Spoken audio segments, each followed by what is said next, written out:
Uh, my interest in earthquake engineering really started many years ago. I experienced the earthquake while I was in uh, Tehran, Iran. I came from high school to US and I finished all my education here.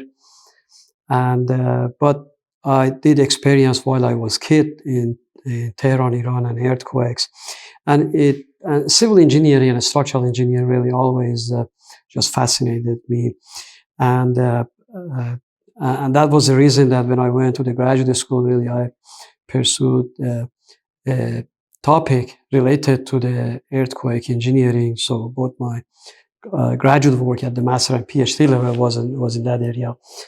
And even after I graduated from the university, I I came to the university basically uh, uh, the, as a faculty.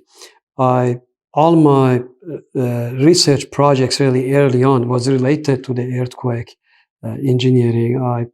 There are many agencies in the U.S. that fund you, provide you with the funding to do research in the different topics area. One of them, for example, the very prestigious one is the National Science Foundation. So that's where I got most of my resources in order to conduct research in the earthquake engineering. I was fortunate to be part of the uh, collaborative work between the US and the Japanese to develop new technologies for the next generation of the high-rise building.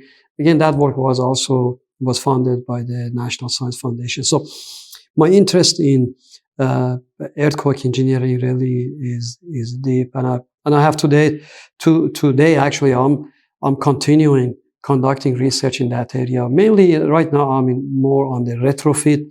What can we do for beefing up the existing structures so they can last uh, major earthquakes and we don't uh, basically sustain so much damage in terms of the lives, in terms of the economic impact, and so on. And one of the one place that we as a faculty do investigate different aspects of the earthquake engineering is the laboratory. So we go to the laboratories and we do lots of testing in order to develop a new knowledge.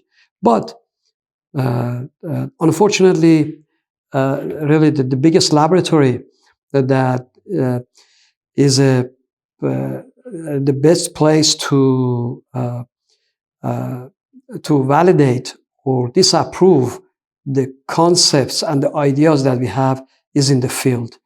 And that's why it is important uh, to see how the buildings, the constructed facilities perform during a major earthquake. And that's one of the reasons that when I have chance, I do travel to areas where they are hit by earthquakes to observe the performance of the buildings, bridges, and so on, and to learn from it and uh, uh, and reflect that basically in what we practice.